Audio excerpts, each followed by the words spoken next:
সুপ্রিয় দর্শক মণ্ডলী, আসসালামু আলাইকুম। এসআর মেডিসিন বিডি চ্যানেলের পক্ষ থেকে আপনাদের সকলকে জানাই শুভেচ্ছা ও অভিনন্দন।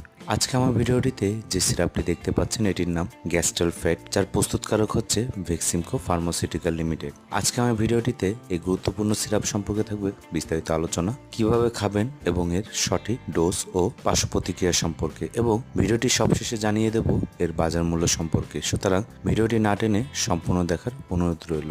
চলুন কথা না বাড়িয়ে শুরু করা যাক আজকের ভিডিওটি। এই গ্যাস্ট্রাল ফ্যাট সিরাপটির মধ্যে রয়েছে সুক্রাল ফ্যাট 1 গ্রাম, যা সাধারণত gastric ulcer, peptic ulcer, duodenum ulcer এবং কর্নিক আলসারের জন্য নির্দেশিত হয়ে থাকে। এই আলসারটি পাকস্থলীজনিত আলসার, যেমন আলসার দুই রকমের হয়ে থাকে, পেপটিক ও ডিওডেনাম। পেপটিক আলসার সাধারণত কিছু লক্ষণ দেখা যায়, যেমন খালি পেটে থাকলে পেটে জ্বালাপোড়া করা, গ্যাস রিফ্লেক্স করা, যেটাকে আমরা